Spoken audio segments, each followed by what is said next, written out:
పెళ్లికి కొన్ని గంటలుండగా స్మృతి మందన తండ్రి అనారోగ్యంతో బాధపడుతున్నారు. ఆయన్ను సాంగ్లీలోని ఆసుపత్రికి తరలించారు. ప్రస్తుతం వైద్యులు పర్యవేక్షణలో ఉన్నారు.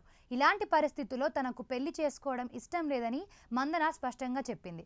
అందుకే వివాహాన్ని నిరవధికంగా వాయిదా వేయాలని నిర్ణయం తీసుకుందని ఆమె మేనేజర్ చెప్పారు. పెళ్లి కొడుకు తరపున వారు చెప్పినా ఆమె తండ్రి ఆరోగ్యమే ముఖ్యమని చెప్పడంతో పెళ్లి ఆగిపోయింది. అయితే అదే రోజు రాత్రి పలాష్ ముచ్చల్ కూడా అనారోగ్యానికి గురవడంతో వెంటనే ఆసుపత్రికి తరలించారు.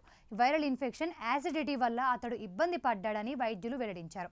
చికిత్స అనంతరం పలాష్ ఆసుపత్రి నుంచి డిశ్చార్జ్ అయ్యారు. అయితే ఈ విషయానికి సంబంధించి పలాష్ సోదరి పలాక్ ముచ్చల్ ఇన్స్టాగ్రామ్ వేదికగా స్టోరీ షేర్ చేశారు. స్మృతి మందన నాన్నగారికి అనారోగ్యం కారణంగా మందన పలాష్ వివాహం ప్రస్తుతానికి ఆగిపోయింది.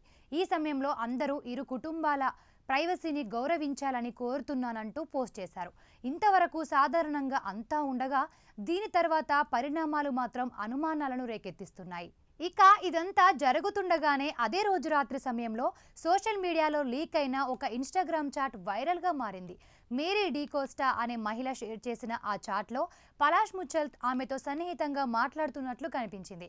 ఆ చాట్లతో స్మృతితో లాంగ్ డిస్టెన్స్ రిలేషన్ గురించి పలాష్ బాధపడటం, టూర్ల కారణంగా వ్యక్తిగత జీవితంలో వచ్చిన గ్యాప్లను చెప్పడం, ఇంకా షాకింగ్గా మేరీని తనతో శారీరక సంబంధం కోసం పిలిచినట్లు బయటపడడం సంచలనంగా మారింది. ఈ చాట్లు వైరల్ కావడంతో సోషల్ మీడియాలో ఒక్కసారిగా #పలాష్ ఎక్స్పోజ్డ్ అనే హ్యాష్ ట్యాగ్ ట్రెండ్ అయింది.